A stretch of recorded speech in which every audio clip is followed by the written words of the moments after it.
The Outsiders, Chapter 7. Now there were three of us sitting in the waiting room waiting to hear how Dally and Johnny were. Then the reporters and the police came. They asked too many questions too fast and got me mixed up. If you want to know the truth, I wasn't feeling real good in the first place. Kind of sick, really. And I'm scared of policemen anyway. The reporters fired one question right after another at me and got me so confused I didn't know what was coming off. Derry finally told them I wasn't in any shape to be yelled at so much, and they slowed down a little. Derry's kind of big. Soda Pop kept them in stitches. He'd grab one guy's press hat and another's camera and walk around and interviewing the nurses and mimicking TV reporters. He tried to lift a policeman's gun and grinned so crazily when he was caught, the policeman had to grin too. Soda can make anyone grin. I managed to get a hold of some hair grease and comb my hair back so it looked a little better than before they got any pictures. I'd die if I got my picture in the paper with my hair looking so lousy. Derry and Soda Pop were in the pictures too. Jerry Wood told me that if Soda Pop and Derry hadn't been so good looking, they wouldn't have taken so many. That was public appeal, he said. Soda was really getting a kick out of all this. I guess he would have enjoyed it more if it hadn't been so serious, but he couldn't resist anything that caused that much excitement. I swear, sometimes he reminds me of a colt, a long legged Palomino colt that has to get his nose into everything. The reporter stared at him admiringly. I told you he looks like a movie star, and he kind of radiates. Finally, even Soda Pop got tired of the reporters. He gets bored with the same old thing after a time. And, stretching out on the long bench, he put his head in Derry's lap and went to sleep. I guess both of them were tired. It was late at night, and I knew they hadn't had much sleep during the week. Even while I was answering questions, I remembered it had been only a few hours since I was sleeping off a smoke in the corner of the church. Already it was an unreal dream, and yet, at the time, I couldn't have imagined any other world. Finally, the reporters started to leave, along with the police. One of them turned and asked, "What would you do right now if you could do anything you wanted?" I looked at him tiredly. "Take a bath." They thought that was pretty funny, but I meant it. I felt lousy. The hospital got real quiet after they left. The only noise was the nurse's soft footsteps and Soda's light breathing. Derry looked down at him and grinned half-heartedly. "He didn't get much sleep this week," he said softly. "He hardly slept at all." "Mm-hmm," Soda said drowsily. "You didn't either." The nurses wouldn't tell us anything about Johnny and Dally, so Derry got a hold of the doctor. The doctor told us that he would talk only to the family, but Derry finally got it through the guy's head that we were about as much family as Dally and Johnny had. Dally would be okay after 2 or 3 days in the hospital, he said. One arm was badly burned and would be scarred for the rest of his life, but he would have full use of it in a couple weeks. Dally'll be okay, I thought. Dallas is always okay. He could take anything. It was Johnny I was worried about. He was in critical condition. His back had been broken when that piece of timber fell on him. He was in severe shock and suffering from third-degree burns. They were doing everything they could to ease the pain, although since his back was broken, he couldn't even feel the burns below his waist. He kept calling for Dallas and Ponyboy. If he lived, if? Please, no, I thought. Please, not if. The blood was draining from my face, and Derry put an arm across my shoulder and squeezed hard. Even if he lived, he'd be crippled the rest of his life. "You wanted it straight? You got it straight," the doctor said. "Now go home and get some rest." I was trembling. A pain was growing in my throat, and I wanted to cry. But greasers don't cry in front of strangers. Some of us never cry at all, like Dally and Two-Bit and Tim Shepherd. They forgot how at an early age. Johnny, crippled for life? I'm dreaming, I thought in a panic. I'm dreaming. I'll wake up at home or in the church and everything will be like it used to be. But I didn't believe myself. Even if Johnny did live, he'd be crippled and never play football or help us out in a rumble again. He'd have to stay in that house he hated, where he wasn't wanted, and things could never be like they used to be. I didn't trust myself to speak. If I said one word, the hard knot in my throat would swell and I'd be crying in spite of myself. I took a deep breath and kept my mouth shut. Soda was awake by then, and although he looked stony faced, as if he hadn't heard a word the doctor had said, his eyes were bleak and stunned. Serious reality has a hard time coming through to Soda, but when it does, it hits him hard. He looked like I felt when I had seen that black-haired Soch lying doubled up and still in the moonlight. Derry was rubbing the back of my head softly. We better go home. We can't do anything here. In our Ford, I said was suddenly overcome by sleepiness. I leaned back and closed my eyes, and we were home before I knew it. Soda was shaking me gently. Hey, pony boy, wake up. You still got to get to the house. Hmm? I said sleepily and lay down in the seat. I couldn't have gotten up to save my life. I could hear Soda and Derry, but as if from a great distance. Oh, come on, pony boy, Soda pleaded, shaking me a little harder. We're sleepy too.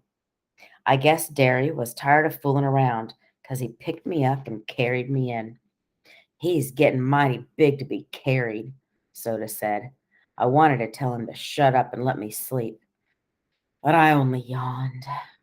He sure lost a lot of weight, Derry said. I thought sleepily that I should at least pull off my shoes, but I didn't. I went to sleep the minute Derry tossed me on the bed. I'd forgotten how soft a bed really was. I was the first one up the next morning. Soda must have pulled my shoes off and shirt for me. I was still wearing my jeans. He must have been too sleepy to undress himself, though.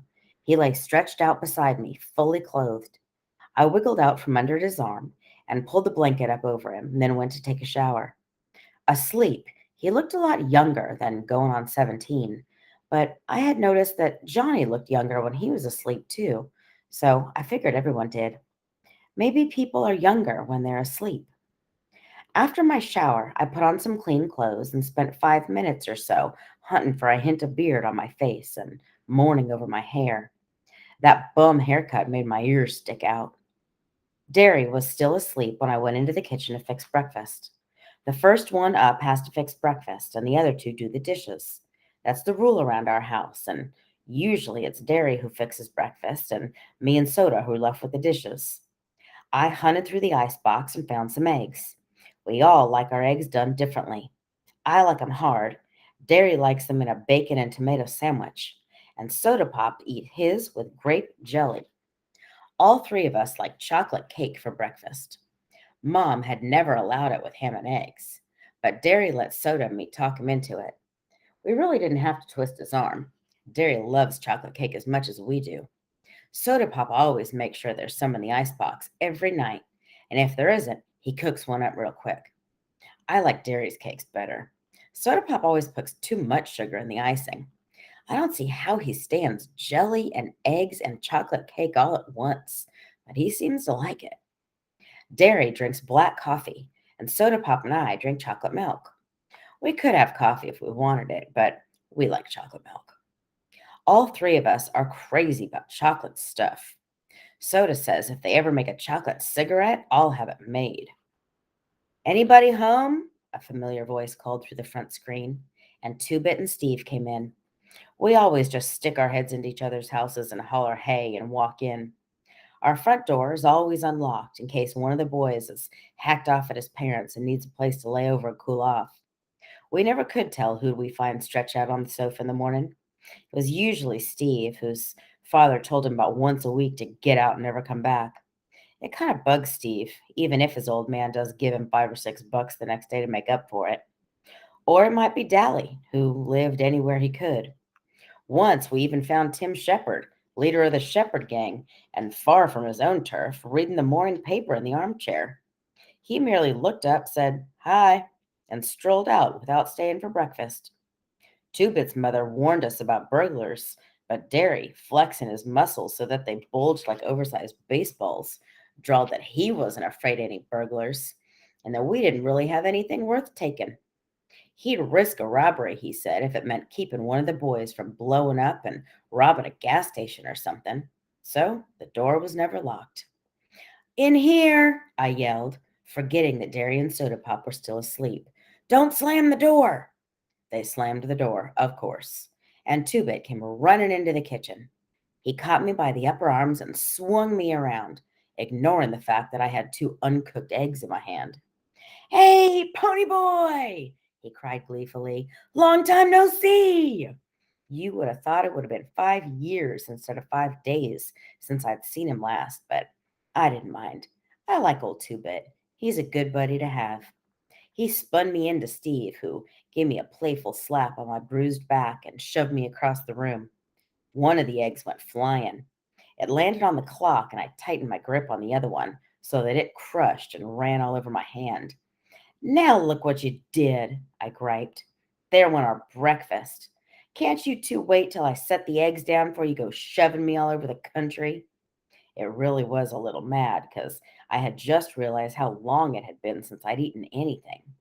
The last thing I'd eaten was a hot fudge sundae at the Dairy Queen in Windricksville, and I was hungry. Two Bit was walking in a slow circle around me, and I sighed because I knew what was coming. "Man, dig Baldy here." He was staring at my head as he circled me. "I wouldn't have believed it. I thought all the wild Indians in Oklahoma had been tamed. What a little squaw's got that tough-looking mop of yours, pony boy." Lay off," I said. I wasn't feeling too good in the first place, kind of like I was coming down with something. Two Bit winked at Steve, and Steve said, "Why, he had to get a haircut to get his picture in the paper. They'd never believe a greasy looking mug could be a hero. How do you like being a hero, big shot?" "How do I like what?" "Being a hero, you know." He shoved the morning paper at me impatiently. "Like a big shot, even." I stared at the newspaper. On the front page of the section was the headline, "Juvenile Delinquents Turn Heroes." "What I like is the turn bit," Two Bit said, cleaning the egg up off the floor. "Y'all were heroes from the beginning. Y'all just didn't turn all of a sudden." I hardly heard him. I was reading the paper. That whole page was covered with stories about us. The fight, the murder, the church burning, the socias being drunk, everything. My picture was there with Dairy and Soda Pop. The article told how Johnny and I had risked our lives saving those little kids. And there was a comment from one of the parents who said that they all would have burned to death if it hadn't been for us. It told the whole story of our fight with the socias, only they didn't say socias because most grown-ups don't know about the battles that go on between us. They had interviewed Cherry Balance, and she said Bob had been drunk and that the boys had been looking for a fight when they took her home. Bob had told her he'd fix us for picking up his girl. His buddy, Randy Adderson, who'd helped jump us, also said it was their fault that we'd only fought back in self-defense. But they were charging Johnny with manslaughter. Then I discovered that I was supposed to appear at juvenile court for running away, and Johnny was too if he recovered. Not if, I thought again. Why do they keep saying if? For once, there weren't any charges against Dally, and I knew he'd be mad because the paper made him out a hero for saving Johnny and didn't say much about his police record, which he was kind of proud of. He'd kill those reporters if he got a hold of them. There was another column just about Dairy and Soda and me, how Dairy worked on two jobs at once and made good at both of them, and about his outstanding record at school. It mentioned Soda Pop dropping out of school so we could stay together, and that I made the honor roll at school all the time and might be a future track star. Oh, yeah, I forgot. I'm on the A squad track team, the youngest one. I'm a good runner. Then it said we shouldn't be separated after we had worked so hard to stay together. The meaning of it, that last line, finally hit me. "You mean," I swallowed, "they're thinking about putting me and Soda in a boys' home or something?" Steve was carefully combing back his hair in complicated swirls. "Something like that." I sat down in a daze. We couldn't get hauled off now, not after me and Derry had finally got through to each other. And now that the big rumble was coming up, and we would settle this Soch greaser thing once and for all. Not now, when Johnny needed us, and Dally was still in the hospital and wouldn't be out for the rumble. "No," I said out loud, and Two Bit, who was scraping the egg off the clock, turned to stare at me. No what? No, they ain't gonna put us in a boys' home. Don't worry about it, Steve said, cocksure that he and Soda Pop could handle anything that came up. They ain't do things like that to heroes. Where's Soda and Superman? That was as far as he got, because Derry, shaved and dressed, came in behind Steve and lifted him up off the floor, then dropped him. We called Derry Superman or Muscles at one time or another, but one time Steve made the mistake of referring to him as all brawn and no brain, and Derry almost shattered Steve's jaw. Steve didn't call him that again, but Derry never forgave him. Derry has never really gotten over not going to college. That was the only time I've ever seen Soda mad at Steve. Although Soda attaches no importance to education, school bored him. No action. Soda came running in. Where's that blue shirt I washed yesterday? He took a swig of chocolate milk out of the container. Hate to tell you, buddy, Steve said, still flat on the floor, but you have to wear clothes to work. There's a law or something. Oh, yeah, Soda said. Where are those wheat jeans, too? I ironed. They're in my closet, Derry said. Hurry up, you're going to be late. Soda ran back, muttering, I'm hurrying. Steve followed him, and in a second there was the general racket of a pillow fight. I absent-mindedly watched Derry as he searched in the icebox for chocolate cake. Derry, I said suddenly, did you know about the juvenile court? Without turning back to look at me, he said evenly, yeah, the cops told me last night. I knew then that he realized we might get separated. I didn't want to worry him any more, but I said, I had one of those dreams last night, the one I can't ever remember. Derry spun around to face me, genuine fear on his face. What? I had a nightmare the night of Mom and Dad's funeral. I had nightmares and wild dreams every once in a while when I was little, but nothing like this one. I woke up screaming bloody murder, and I never could remember what it was that scared me. It scared Soda Pop and Derry almost as bad as it scared me. For night after night, for weeks on end, I would dream this dream and wake up in a cold sweat or screaming, and I never could remember exactly what happened in it. Soda began sleeping with me, and it stopped recurring so often, but it happened often enough for Derry to take me to a doctor. The doctor said I had too much imagination. He had a simple cure, too: study harder, read more, draw more, and play football more. After a hard game of football and 4 or 5 hours of reading, I was too exhausted mentally and physically to dream anything. But Derry never got over it, and every once in a while he would ask me if I dreamed anymore. Was it very bad? Two-Bit questioned. He knew the whole story, and having never dreamed about anything but blondes, he was interested. No, I lied. I had awakened in a cold sweat and shivering, but Soda was dead to the world. I had just wiggled closer to him and stayed awake for a couple hours, trembling under his arm. The dream always scared the heck out of me. Derry started to say something, but before he could begin, Soda Pop and Steve came in.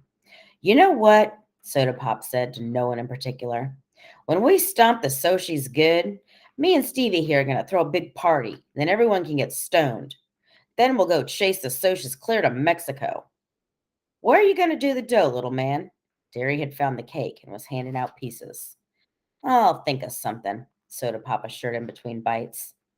You going to take Sandy to the party? I asked, just to be saying something. Instant silence. I looked around.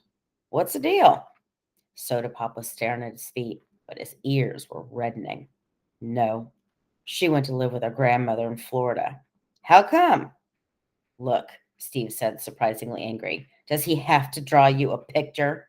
It was either that or get married. And her parents almost hit the roof at the idea of her marrying a 16-year-old kid. 17, Soda said softly. I'll be 17 in a couple of weeks. Oh, I said, embarrassed. Soda was no innocent. I had been in on bull sessions, and his bragging was as loud as anyone's, but never about Sandy. Not ever about Sandy. I remembered how her blue eyes had glowed when she looked at him, and I was sorry for her. There was a heavy silence. Then Derry said, "We better get to work on Pepsi Cola." Derry rarely called Soda by Dad's pet nickname for him, but he did so then because he knew how miserable Soda Pop was about Sandy. I hate to leave you here by yourself, Pony Boy, Jerry said slowly. Maybe I ought to take the day off. I've stayed by my lonesome before. You can't afford a day off. Yeah, but you just got back, and I really ought to stay. I'll babysit him, Two Bit said, ducking as I took a swing at him. I haven't got anything better to do. Why don't you get a job? Steve said. Ever consider working for a living? Work? Two Bit was aghast. And ruin my rep? I wouldn't be babysitting the kid here if I knew of some good day nursery open on Saturdays. I pulled his chair over backward and jumped on him, but he had me down in a second. It was kind of a short on wind. I've got to cut out smoking or I won't make a track next year.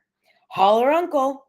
Nope, I said, struggling, but I didn't have my usual strength. Derry was pulling on his jacket. You two do up the dishes. You can go to the movies if you want before you go see Dally and Johnny. He paused for a second, watching Two Bit squash the heck out of me. Two Bit, lay off. He ain't looking so good. Pony Boy, you take a couple of aspirins and go easy. You smoke more than a pack a day today, I'll skin you. Understood? Yeah, I said, getting to my feet. You carry more one bundle of roofing at a time, and me and Soda'll skin you. Understood? He grinned, one of his rare grins. Yeah. See y'all this afternoon. Bye, I said. I heard our Fords vroom and thought, Soda's driving, and they left. Anyway, I was walking around downtown and started to take this shortcut through an alley. Two Bit was telling me about one of his many exploits when we did the dishes. I mean, while I did the dishes. He was sitting on the cabinet sharpening that black-handled switchblade he was so proud of. And I ran into three guys. I says, howdy, and they just look at each other. Then one says, we would jump you, but since you're as slick as us, we figured you don't have nothing worth taking. I says, buddy, that's the truth, and went right on. Moral? What's the safest thing to be done when what is met by a game of social outcasts in an alley? A judo expert? I suggested. No, another social outcast, Two Bit yelped and nearly fell off the cabinet from laughing so hard. I had to grin too. He saw things straight and made him into something funny. We're going to clean up the house, I said. The reporters or police or somebody might come by. And anyway, it's time for those guys from the state to come by and check up on us. This house ain't messy. You ought to see my house. I have. And if you had the sense of a billy goat, you'd try to help around your place instead of bumming around. Shoot, kid, if I ever did that, my mom would die of shock. I liked Two Bit's mother. She had the same good humor and easygoing ways that he did. She wasn't lazy like him, but she let him get away with murder. I don't know, though. She was just about as impossible to get mad at him. When we had finished, I pulled on Dally's brown leather jacket. The back was burned black, and we started for 10th Street. I would drive us, Two Bit said as we walked up the street trying to thumb a ride, but the brakes are out of my car. Almost killed me and Kathy the other night. He flipped the collar of his black leather jacket up to serve as a windbreak while he lit a cigarette. You ought to see Kathy's brother. Now there's a hood. He's so greasy he glides when he walks. He goes to the barber for an oil change, not a haircut. I would have laughed, but I had a terrific headache. We stopped at the Tasty Freeze to buy Cokes and rest up, and the blue Mustang that had been trailing us for 8 blocks pulled in. I almost decided to run, and Two Bit must have guessed this, for he shook his head ever so slightly and tossed me a cigarette. As I lit up, the Socias who had jumped Johnny and me at the park hopped out of the Mustang. I recognized Randy Adderson, Marcia's boyfriend, as the tall guy that had almost drowned me. I hated them. It was their fault Bob was dead. Their fault Johnny was dying. Their fault Soda and I might get put in a boys' home. I hated them as bitterly and as contemptuously as Dally Winston hated. Two Bit put an elbow on my shoulder and leaned against me, dragging on his cigarette. You know the rules. No jazz before the rumble, he said to the Socias. We know, Randy said. He looked at me. Come here. I want to talk to you. I glanced at Two Bit. He shrugged. I followed Randy over to his car, out of earshot of the rest. We sat there in his car for a second, silent. Golly, that was the toughest car I've ever been in. I read about you in the paper, Randy said finally. How come? I don't know. Maybe I felt like playing hero. I wouldn't have. I would have let those kids burn to death. You might not have. You might have done the same thing. Randy pulled out a cigarette and pressed in the car lighter. I don't know. I don't know anything anymore. I would have never believed a greaser could pull something like that. Greaser didn't have anything to do with it. My buddy over there wouldn't have done it. Maybe you would have done the same thing. Maybe a friend of yours wouldn't have. It's the individual. I'm not going to show at the Rumble tonight, Randy said slowly. I took a good look at him. He was 17 or so, but he was already old, like Dallas was old. Cherry had said her friends were too cool to feel anything, and yet she could remember watching sunsets. Randy was supposed to be too cool to feel anything, and yet there was pain in his eyes. I'm sick of all this. Sick and tired. Bob was a good guy. He was the best buddy a guy ever had. I mean, he was a good fighter and tough and everything, but he was a real person too, you dig? I nodded. He's dead. His mother has had a nervous breakdown. They spoiled him rotten. I mean, most parents would be proud of a kid like that. Good looking and smart and everything, but they gave in to him all the time. He kept trying to make someone say no, and they never did. They never did. That was what he wanted, for somebody to tell him no, to have somebody lay down the law, to set the limits, to give him something solid to stand on. That's what we all want, really. One time. Randy tried to grin, but I could tell he was close to tears. One time he came home drunker than anything. He thought sure they were going to raise the roof. You know what they did? They thought it was something they'd done. They thought it was their fault, that failed him, driven him to it or something. They took all the blame and didn't do anything to him. If his old man had just belted him just once, he might still be alive. I don't know why I'm telling you this. I couldn't tell anyone else. My friends, they'd think I was off my rocker, turning soft. Maybe I am. I just know that I'm sick of this whole mess. That kid, your buddy, the one that got burned, he might die? Yeah, I said, trying not to think about Johnny. And tonight, people get hurt in rumbles, maybe killed. I'm sick of it because it doesn't do any good. You can't win, you know that, don't you? And when I remained silent, he went on. You can't win, even if you whip us. You'll still be where you were before, at the bottom. And we'll still be the lucky ones with all the breaks. So it doesn't do any good, the fighting and the killing. It doesn't prove a thing.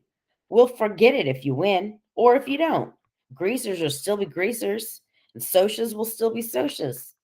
Sometimes I think it's the ones in the middle that are really the lucky stiffs. He took a deep breath. So I'd fight if I thought it'd do any good. I think I'm gonna leave town, take my little old Mustang and all the dough I could carry and get out. Running away won't help. Oh, hell, I know it. Randy half sobbed. But what can I do? I'm marked chicken if I punk out at the Rumble, and I'd hate myself if I didn't. I don't know what to do. I'd help you if I could, I said. I remembered Cherry's voice. Things are rough all over. I knew then what she meant. He looked at me. No, you wouldn't. I'm a soch. You get a little money and the whole world hates you. No, I said. You hate the whole world. He just looked at me. From the way he looked at me, he could have been 10 years older than he was.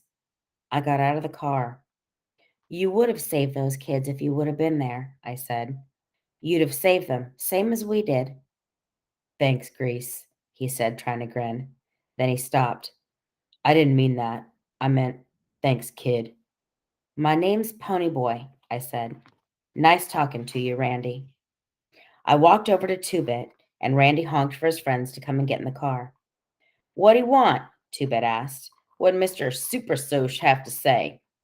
He ain't a Soch, I said. He's just a guy. He just wanted to talk. You want to see the movie before we go see Johnny and Dallas? Nope, I said, lighting up another weed. I still had a headache, but I felt better. Socias were just guys after all. Things were rough all over, but it was better that way. That way, you could tell the other guy was human too.